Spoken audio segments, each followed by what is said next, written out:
5, 4, 3, 2, 1. Good morning, happy Monday to y'all, ladies and gentlemen. How y'all doing today on this Monday? It's your boy Mike D, aka DDE80, aka 13th Wonder of the World, aka Mike DZ. How y'all doing out there in Radio Land this morning on Big Monday? On a Big Monday, ladies and gentlemen. So nice to talk to you all, hear from you all on this Big Monday. Shout out to the Point Play family. Shout out to Bobby Reeves, M. Breezy, Nadia. My sister, I love all y'all. Thank y'all for listening to The Point of View on YouTube/Podbean, Podbean/YouTube, either one where you can get the point of view. Man, look at y'all. Look at y'all, ladies and gentlemen. Dumb birds, man. Dumb dirty birds in Philly. Wow, man. The Eagles put a thrashing on the Super Bowl champion Kansas City Chiefs, man. I'm talking about Mahomes had a terrible game in the Super Bowl. Strip sack, getting sacked, throwing interceptions, pick six. When Patrick Mahomes play like that? Terrible. Terrible, man. And you know what this reminds me of? Back in 2021. Was it 2021? Or 2020? Whenever Tom Brady won the Super Bowl in Tampa. Ladies and gentlemen, my brother Kendo, shout out to him, is one of the most happiest guys in the world today. Because after I think they've been to the Super Bowl 4 times, and they've won 2 championships now. Ladies and gentlemen, history was made last night. Not only for the second time, I think it was 2 black quarterbacks playing in the Super Bowl between Jalen Hurts and Patrick Mahomes, but Jalen Hurts becomes the 4th African-American quarterback to win a Super Bowl in the NFL. There's only 4, ladies and gentlemen. And I'll name them again. Doug Williams was the first one. Doug Williams played for the Washington Skins at the time, but they're now the Commanders. It was Doug Williams who won back in the 80s when he was playing for the Washington Redskins, aka Commanders. Number 2, Russell Wilson, Seattle's old man. He won with the Seattle Seahawks. He's still in the league. Number 3, of course, is Patrick Mahomes, a 3-time Super Bowl champion. And now, on his second chance at a Super Bowl, Jalen Hurts finally gets the job done. And congratulations to the Philadelphia Eagles, man. But guess what, ladies and gentlemen?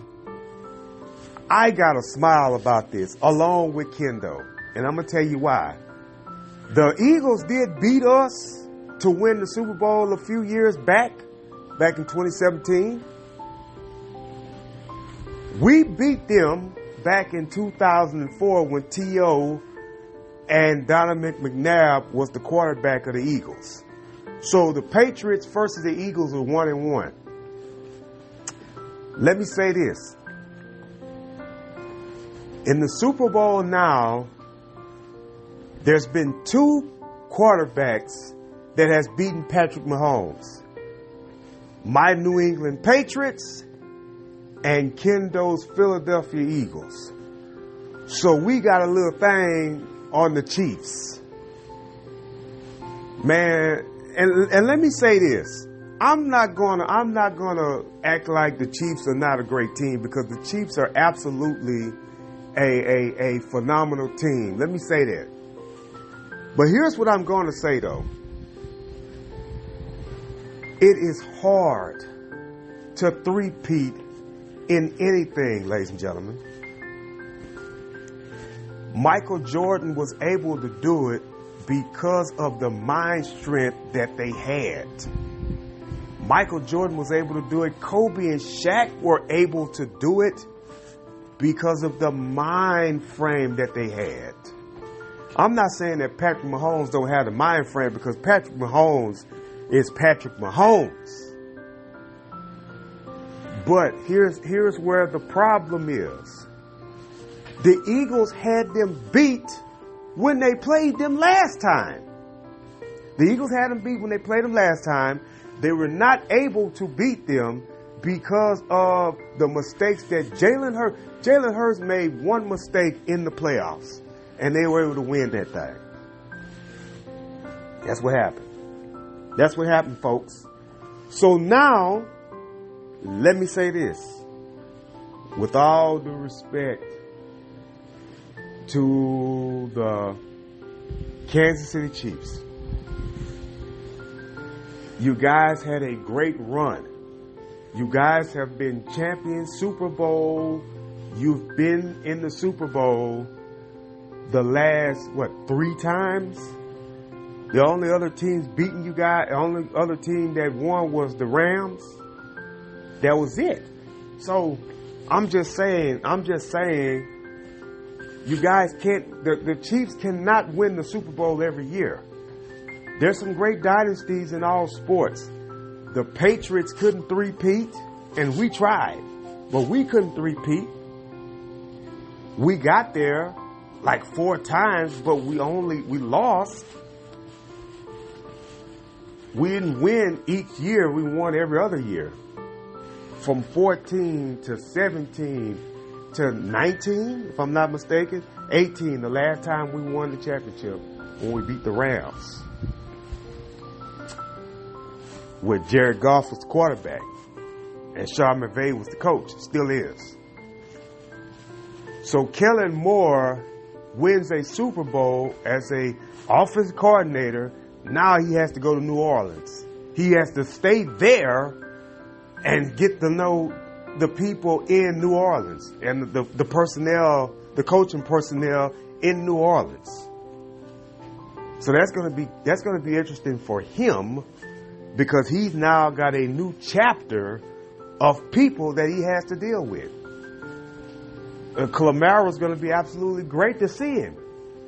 I can tell you right now, Kellen Moore, and I'll get back to the Super Bowl and talk about the Eagles in a minute, but Kellen Moore is going to have, he's going to have Calamaro playing absolutely great in New Orleans. Now, who's the quarterback? Who knows? Will it be Derek Carr? Will it be somebody else? It's not going to be Spencer Ratliff. It's going to be Derek Carr probably, if they decide to keep him. I think they're going to keep him in New Orleans, or they might let him go. I don't know yet. Hopefully we'll see what happens when the Saints get back into the mix. Now, ladies and gentlemen, let me talk about something else. Let's go back to the Eagles. One of the greatest things that the Eagles did was able to put pressure on Patrick Mahomes. This is what they did when they played them 2 years ago. They were able to keep him off the field at times.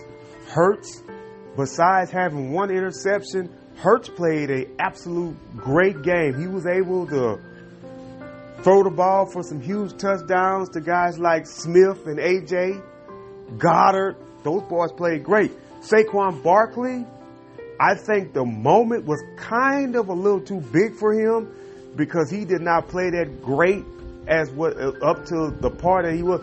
But it doesn't matter, because he's a Super Bowl champion now. That's why he went to Philadelphia. He went to Philadelphia. He said it. He said, I went to Philadelphia to get to the Super Bowl and win me a Super Bowl. And he just did that, beating one of the most high-powered teams in the NFL. Now, let's talk about something else for a minute.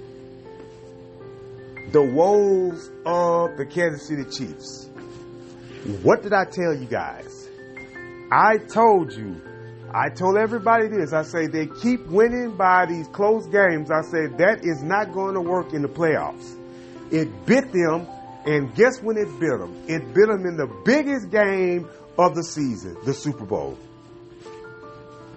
Because the Eagles have a better defense than them, and their O-line is absolutely phenomenal. The Eagles' O-line is absolutely phenomenal.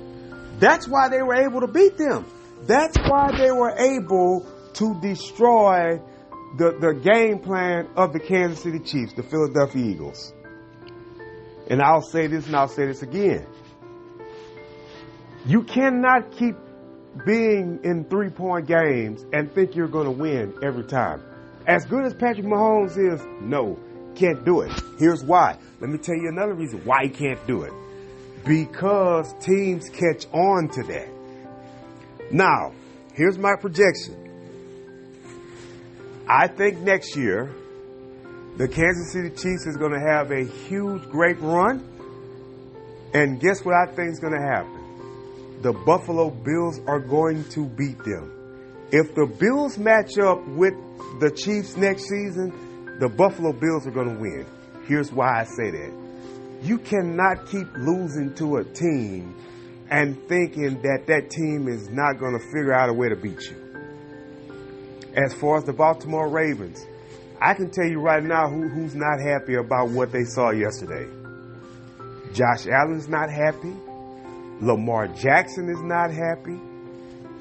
On the other side with the Super Bowl champs, the Dallas Cowboys are not happy. The Washington Commanders are not happy. Green Bay's not happy. And I'll give you another one who's not happy. The Detroit Lions. You want to know why?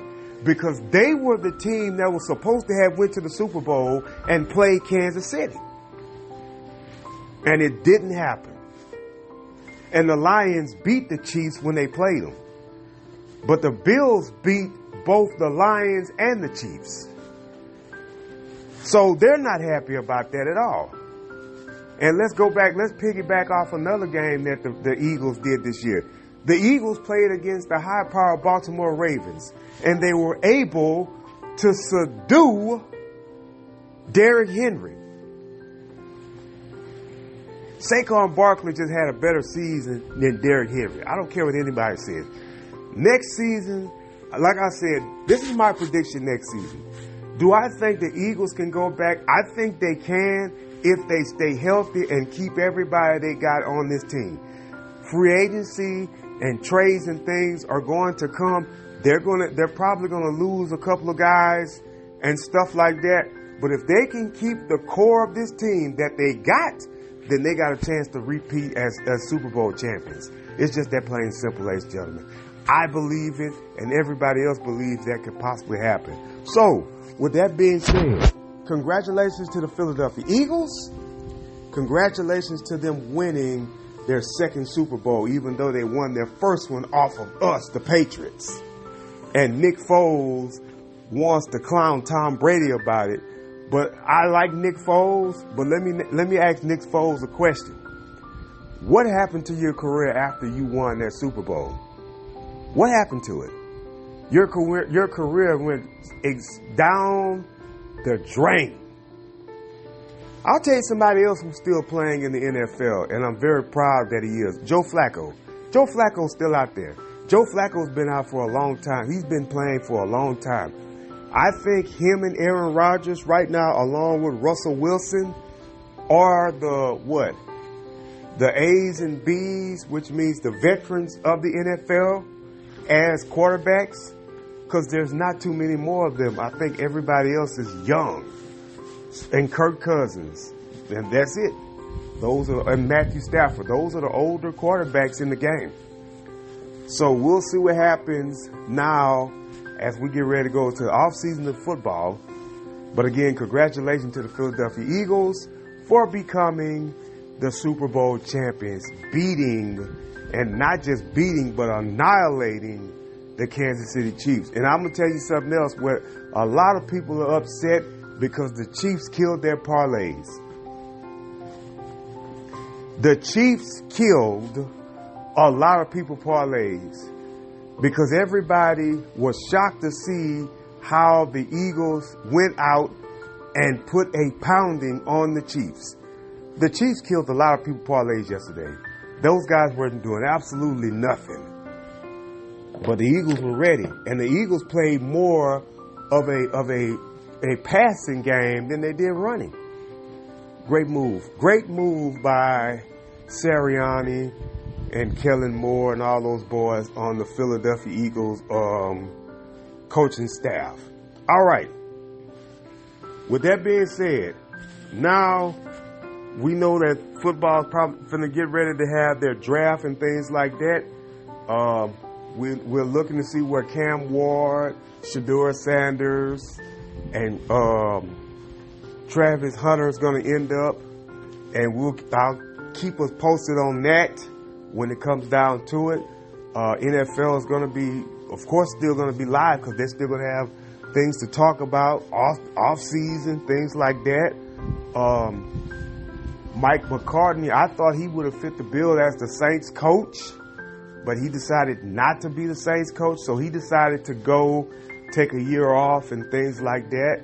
He should have been the Bears coach, but we'll see what happens with all that as the moving pieces still go along in the game of the NFL, ladies and gentlemen.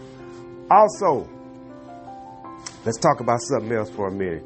Switching gears to the NBA. It wasn't that many games on yesterday. It was 3. Congratulations to Hubie Brown, who I've known announced games all my life, and he decided to call his last game. I think Hubie Brown's like 90 years old or something like that. But you know what? Thank God that God allowed him to call his game, his last game. He was very emotional about how all the players came up to him after the game was over with, during the game, showed him love. Hubie Brown is one of the greatest play-by-play commentators in the game of the NBA. He's up there with Marv Albert. He's up there with Dick Stockton. He's up there with Mike Breen. He's up there with it's a lot of those guys that are very, very great with the announcing and the play-by-plays of the game. Chick Hearn was one of the greatest, the announcer for the Boston Celtics. There was so many greats, man. And you know, it's great and it's good that he's still able. Thank God he's still able to live to do it, and that's what's up. You know, Marv Albert was absolutely phenomenal. He's in my book, one of the greatest play-by-play guys in the business. You know who else was great? Kevin Harlan is great as well. But ladies and gentlemen, the JR of the NBA is, in my book, the Jim Ross of the NBA is, in my book, Hubie Brown. And you know what? God bless him, man. And I hope he lived to be 100. I hope the Lord let him live to be 100 so he can just reap the benefits of what God has done for him. And I like I said, I've heard Hubie Brown ever since I was a little child. And I've been here almost 45 years, thank the Lord. And I've heard him call action that long. He was also the coach of the Memphis Grizzlies. It didn't work out for him in Memphis, so he decided to go back to announcing, to calling games, and that's exactly what he did. So we'll see what happens as the moving pieces go along. As the moving pieces go along with the great Hubie Brown. Let me talk about something else, ladies and gentlemen. You know, the Dallas Mavericks and the Lakers caught a bad deal. The Lakers caught a bad deal because of Mark Williams failing the physical, and he's not going to the Lakers So Mark Williams is going to stay in Charlotte, and Connect Four and Reddish is coming back to LA.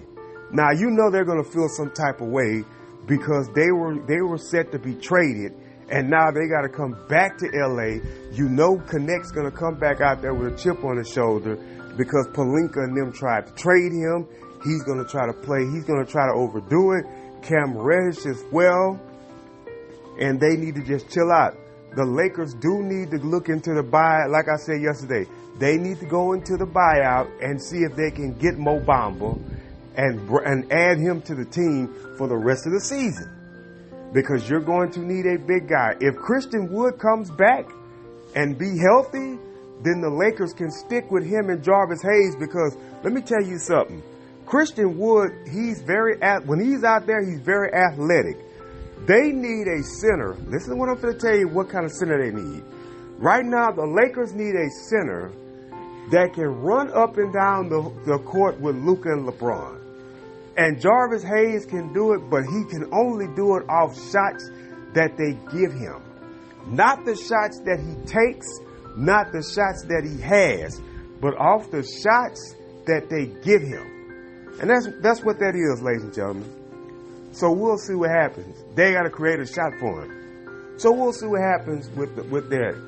Now let's talk about Dallas. Anthony Davis was telling everybody that he was healthy, he was going to be able to come back out there, he's going to be fine. No. Now reports are saying that Anthony Davis is out for multiple weeks behind an abdominal strain, which means that Anthony Davis could be out indefinitely, which means he probably will be out for at least, I'm going to estimate and say at least 3 to 4 weeks. So what does that mean for the All-Star game? He's probably not going to be in the All-Star game. They're probably going to have to get a replacement. If I was them, Devin Booker would be the replacement. I would pick Devin Booker to be the replacement for Anthony Davis. And on the other side, whoever out on the east side, LaMelo Ball. It's just that plain and simple. You get those two as replacements, put them in there. AD's going to be out, and it's going to be crazy.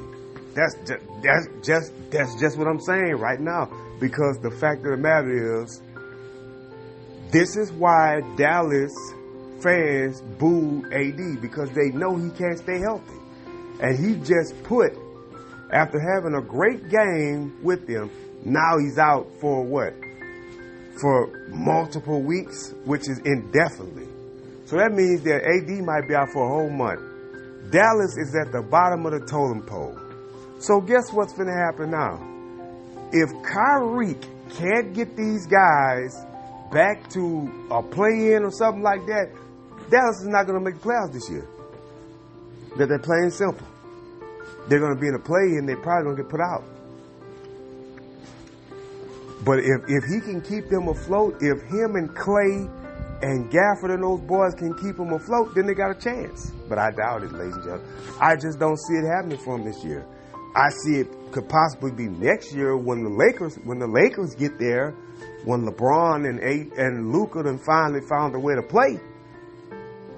And speaking of buyout, like I said yesterday, if I'm Washington and Chris Middleton don't want to go there, man, the Lakers can pick him up. If you want to buy him out, you're going to have to figure out how to get to the buyout. If you want to stand pat with Wood and Hayes as your centers, that's fine. If you want to keep, guys out there, but you're going to have to figure it out. If I was them, I would definitely go and try to get, and you waive somebody because of Mark Williams. So what you're going to do now, you're going to have to pick up somebody. You're going to have to pick up somebody or call up somebody out of the G League to come play on the roster. So that's what the Lakers are going to have to do. Because the trade didn't go through and you released somebody because you thought you were going to get Mark Williams. So now you got to figure that out as well. What's going to happen? If I was them, I would look and see if Marcus Smart wants to stay there. If I was them, I would look to see if Chris Middleton wants to stay there. 9 times out of 10, I think one of them are going to want to leave Washington because they're not going to want to stay there. They're going to want to go to a playoff team. And if I was them, guess what my playoff team, guess where I'd be? Right there with LeBron James in LA. Because Chris Middleton can play and adjust to a guy like LeBron James and like Luka Doncic. It's just that simple. That's me talking my basketball IQ. That's if they want to do it. That's if they want to have that going on. If I'm looking at Jerkic or Nurkic, however you say his name, if I'm Nurkic, why am I going to this team that ain't winning? Buy me out, Lakers pick him up. They need a European guy like him. They need a guy like Nurkic that can get rebounds and be a big body for LeBron. You need something like that. When the Lakers had Dwight Howard and had JaVale McGee, that was one of the when AD was there, when they won the championship, it was a long, hard process for you to get up on those boys. Because Dwight Howard was still athletic. Dwight Howard was still blocking shots. Dwight Howard was still doing that. JaVale McGee was still doing this thing. And I'm just telling you all what it is. That's what, like a guy like Tyson Chandler, one of those type players, him and Eddie Curry, those boys used to be ones and twos back in the day. And I'm going to tell you like this here. Whoever plays Cleveland, listen closely what I'm finna say. You got to deal with both guys like Mobley and Jared Allen. Those are some long, lanky boys, man. Those guys are lanky, man. How are you gonna be able to go in there on them like that? It'll be hard, man. That's why they got the best record in the NBA right now, because ain't nobody coming in the paint on them.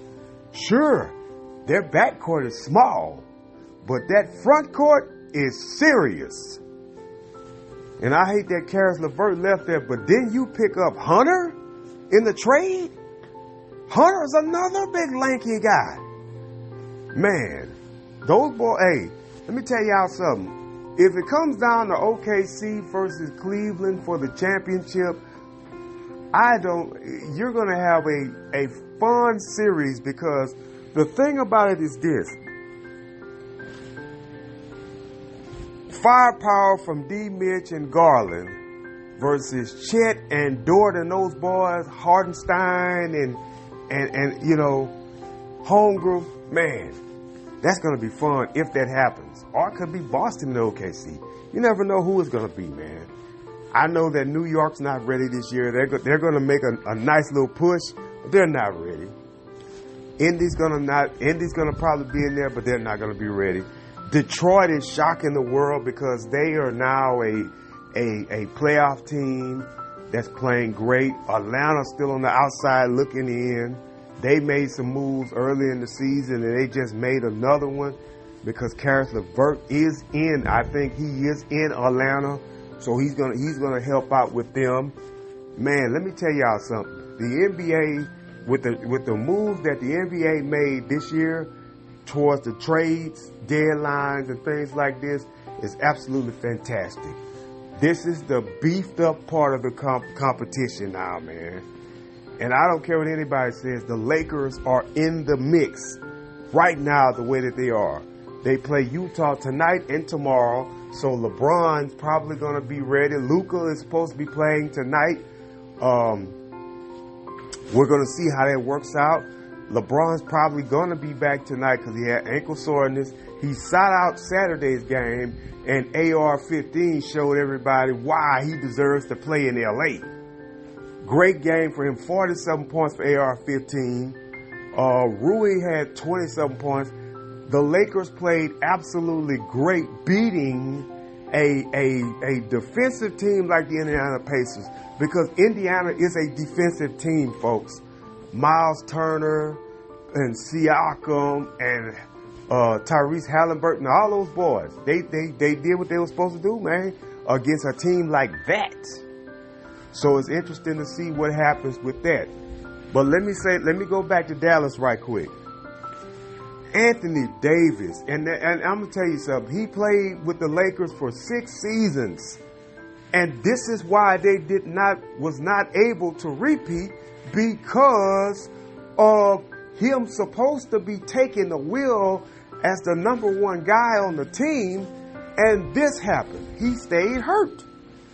That's why, and you're wondering why LeBron did not be number 2. Well, this is why.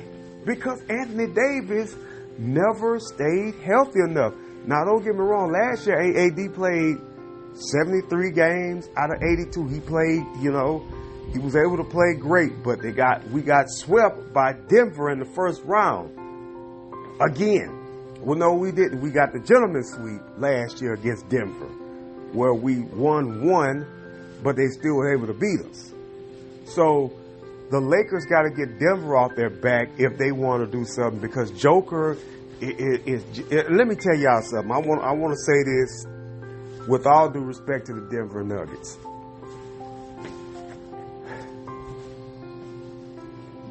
Man, and I'm going to say this, and I know a lot of people are going to disagree with me on this take.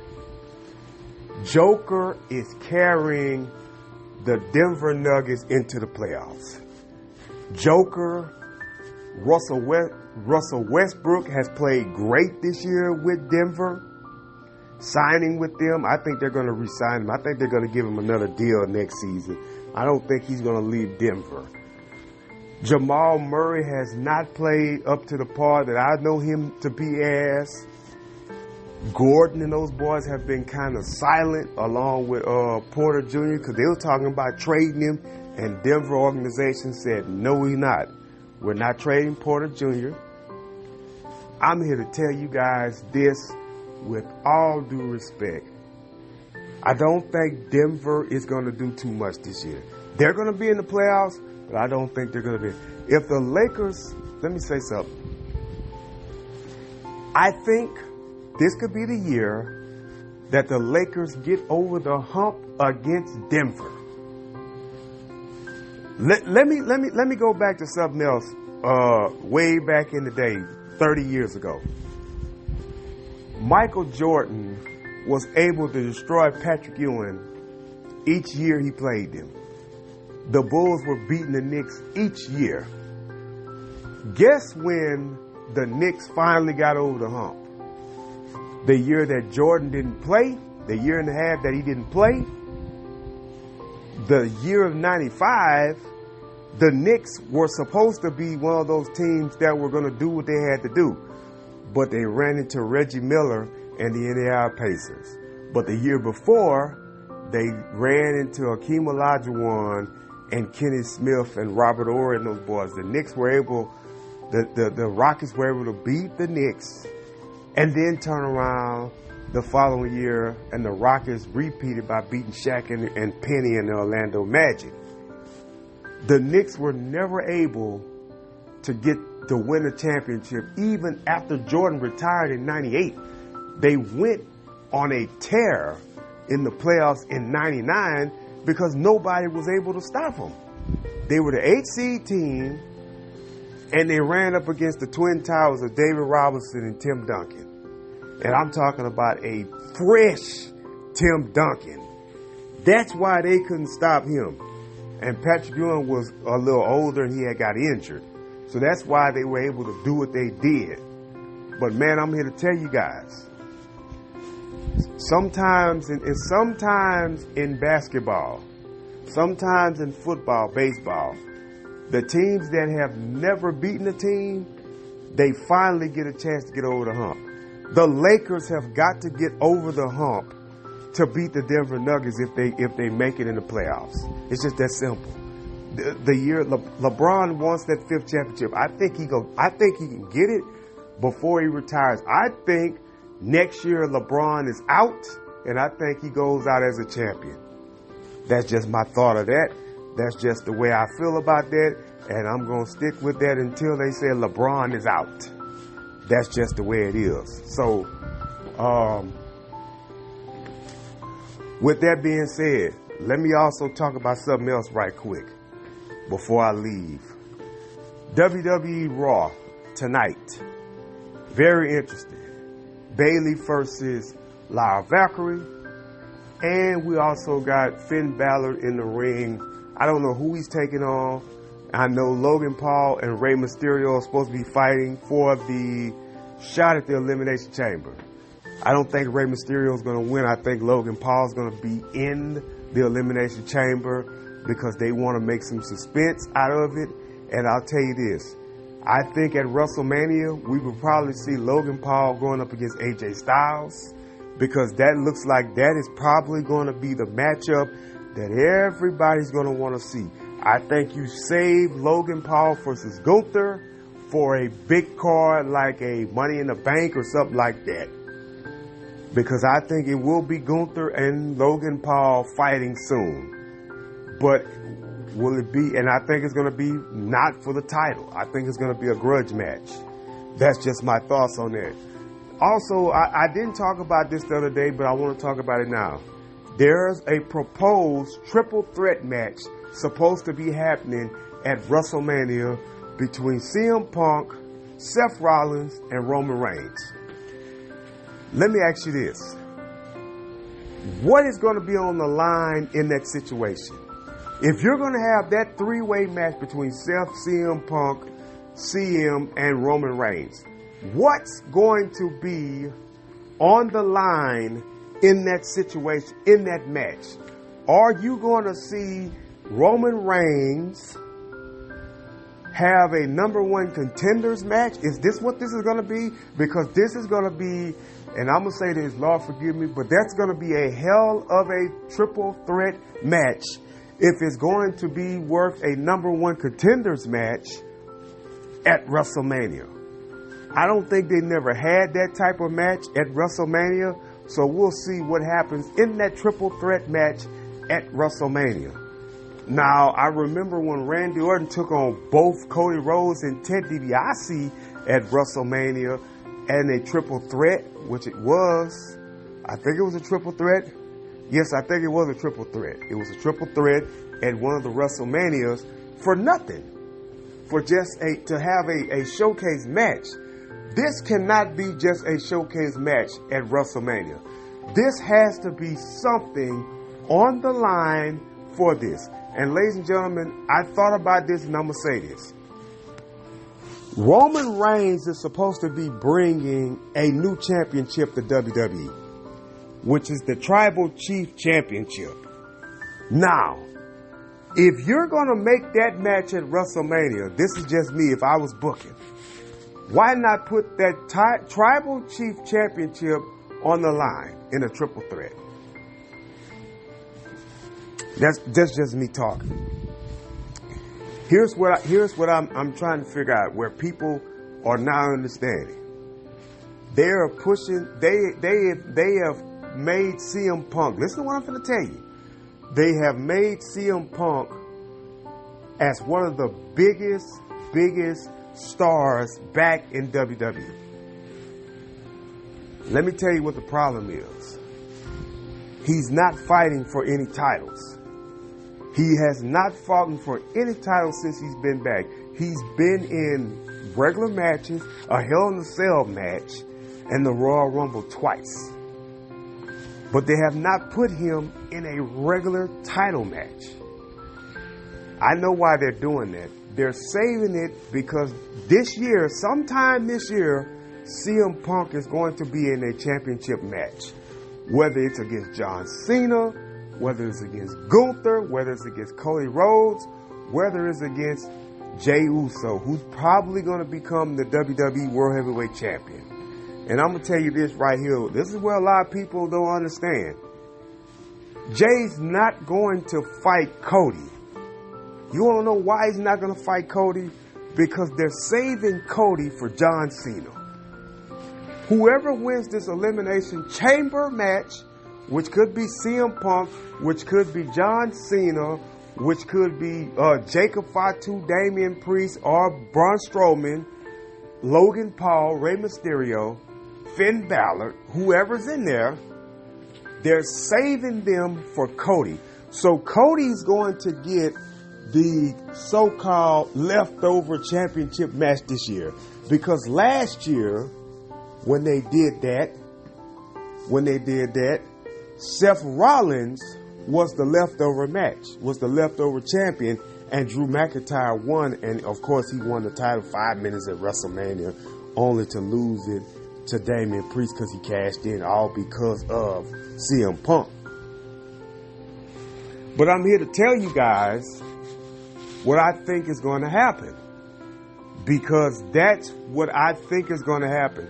You're going to have a triple threat match between Punk, Reigns, and Rollins. Once again, Seth Rollins is going to be in a WrestleMania match against Roman Reigns. Last year was a tag match. This year is going to be a triple threat. From what I'm hearing, that's what's going to happen. The reason why Roman Reigns did not be in the Elimination Chamber is because they're protecting him, because they did not want him to go in there and catch a pinfall, which is crazy because it doesn't stop him from being who he is. You're trying to put Roman Reigns on the top of the food chain, but Roman Reigns is going to probably not have any type of championship matches this year unless he wants to fight Jay. Jay's going to be the champion on Raw, so we'll see what happens with that as well. Let's talk about the women's division for a minute, and then I'm off of here. Guys, let me say this. Let me say this here. The women's division is heating up, man. They are heating up at the right time, the right place, the right time, and the right situation. Now, let me talk about something else, but then I'll get back to the women's division. Elektra Lopez had the it factor in the business. She's gone. Brad Davenport had the it factor in WWE, but they did not market her and they did not put her in a position for her to flourish. She's gone. The Good Brothers, gone. One of the greatest tag teams in the business of professional wrestling. And I'm talking about everywhere they go, they've been great. Where do I see the Good Brothers going? I'll tell you what, the Good Brothers might go back to TNA and become the tag team champions. I would love to see the Good Brothers and the Hardys go at it again. I would love to see them in AEW, because I know FTR and the Good Brothers would make history. So that's the thing. Cedric Alexander, gone. The man is a former tag team champion as well as a former 205 cruiserweight champion. He's not 24. I think he won the 24/7 championship as well. He's not there anymore. He's not in WWE. There's no doubt about it. 9 times out of 10, I could be wrong, he could possibly be going into AEW and hang out with MVP, Shelton Benjamin, and Bobby Lashley. And the Hurt Syndicate will be once again the big factor that it is. Now, what could stop him from going there after his 90 days are up? His wife, Big Swole. Because remember, Big Swole had a bad situation happen in AEW to where she had to leave the company. So that could be a part of it. If I was Cedric Alexander, I would try my hand in NXT. I mean, not NXT, but in TNA, and see what Impact does. You don't have to directly deal with WWE. You're just a part of the umbrella where you don't have to deal with them. And Cedric Alexander, guys, would make a great X Division champion if he was to go to TNA. And that's my thoughts on that as well. Now, let's get back to the women's division. Man, I'm going to say this, and I want a lot of people. Vinci also got released. The one that was down with Imperium, he's gone as well. They got rid of him as well. So let me talk about, and Sonya Deville is also gone. Sonya Deville, who's the creator, I think, of Pure Feud Collection, she's gone. So she's no longer with the company. Watch out, WWE. Let me tell y'all something, and then I know for sure I'm going to get off here in about 5 minutes. Watch how WWE does not talk about Sonya Deville anymore. Watch how they just try to erase the thought that she got released from the company. Sometimes they do it, sometimes they don't. It'll be funny if they does do it. So we'll see what happens with that as the moving pieces go on with that situation. But the women division of WWE is hot. It is hot right now. It's like burning with a candle. It's hot on fire. Both shows, Raw, SmackDown, even NXT, the women division is absolutely phenomenal right now, ladies and gentlemen. There's no doubt in my mind Roxanne Perez will become a member of the Raw roster. I think that she's going to have another championship match with Julia. I think Julia's going to beat her, and then she's going to go to the main roster. Let me say this. Rhea Ripley is on a different page right now, ladies and gentlemen. Let me tell you something. Me and my cousin, when we were watching Friday Night SmackDown, Rhea Ripley is on a different page. Right now, the two best wrestlers on the main roster, and I'm not disrespecting nobody else. I'm not disrespecting them, and three, because there is three. And I'm not disrespecting none of the other ladies, but I'm going to tell you. Number one is Rhea Ripley. Rhea Ripley is the creme of the creme. She's the cream of the crop right now, like the Macho Man Randy Savage used to say, in the women's division of wrestling. There's nobody that can touch her. Rhea Ripley is on it. Mommy has it. And Mommy's going to be around for a while. I think that Mommy will possibly be champion for a little while this year. I think most of the year she's going to be champion. Until Money in the Bank, I think. Because I think somebody's going to cash in at Money in the Bank and try to cash in on Mommy.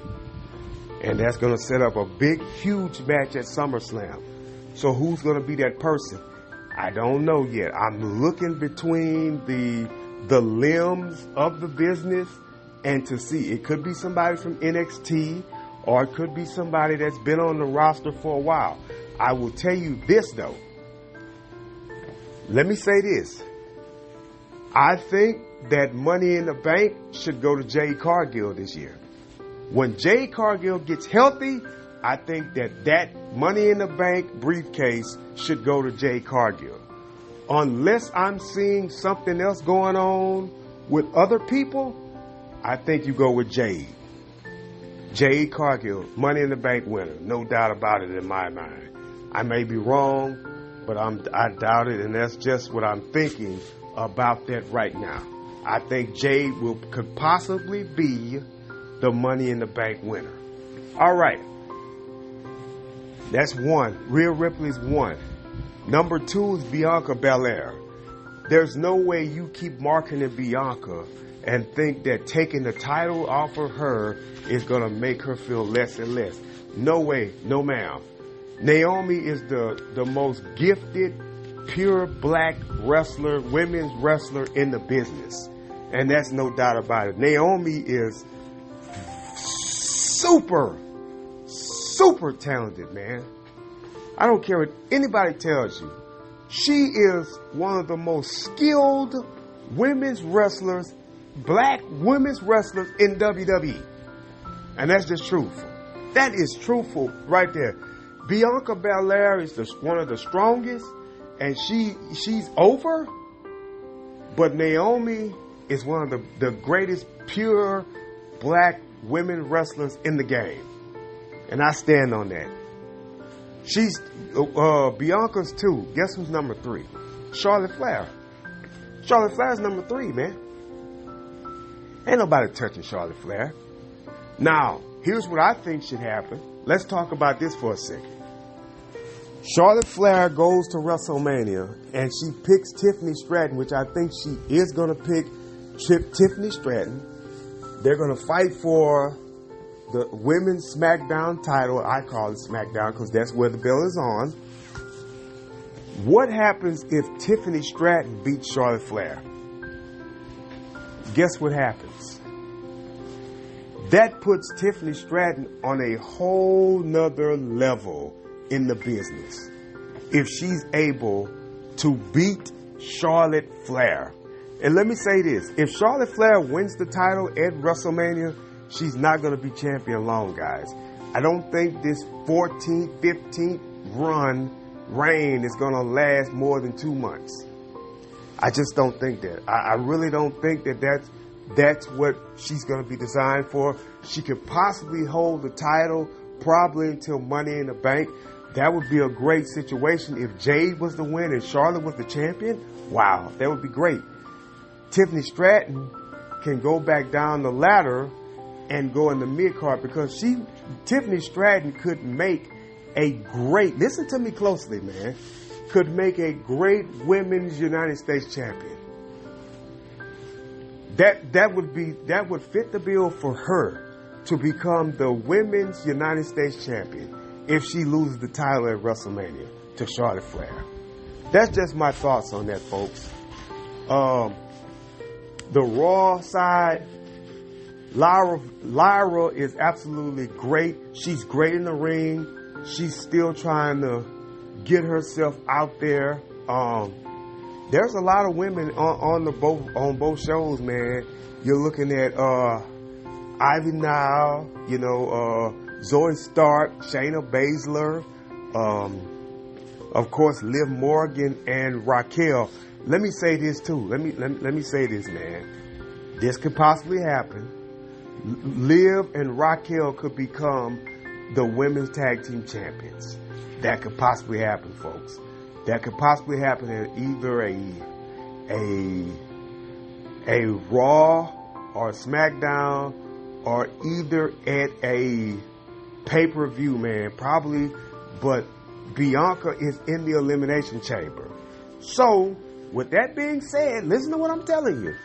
With that being said, she's going to be the favorite to possibly win that Money in the Bank.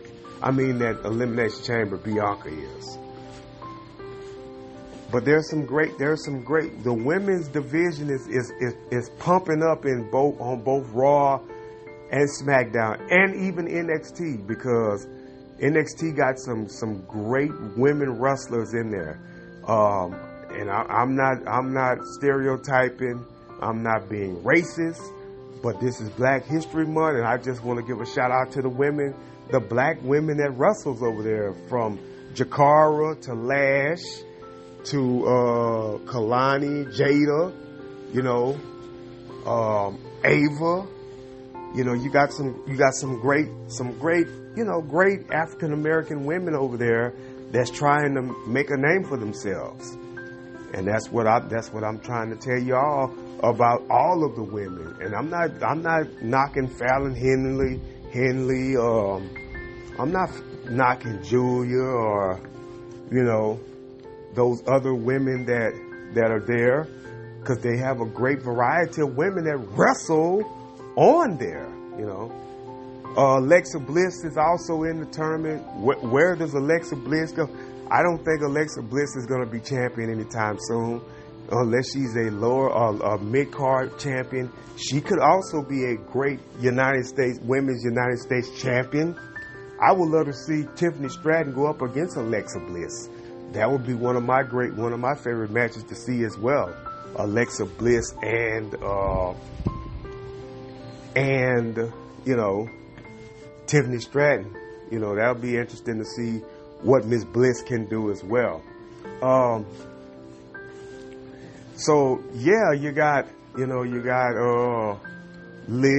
you got who's all in the women's elimination? Bianca, Liv, Alexa Bliss. Tonight's gonna be Lyra versus Bayley. Bayley may lose. Bayley may win. I don't know. It will be interesting to see the Intercontinental Women's Champion in the Elimination Chamber. I would love to see Lyra defend her title at Elimination Chamber. It'll be interesting to see what they do. As tonight, Raw is going to be on Netflix. Looks like it's probably going to be another another 2 hour and 30-minute show. Let's get it. Let's have a great time. Let's get ourselves prepared for Raw tonight. You guys enjoy your day. God bless you. God keep you. Pray for me as I pray for you. It's still tough on me, but I got God. So until then, y'all, have a good day.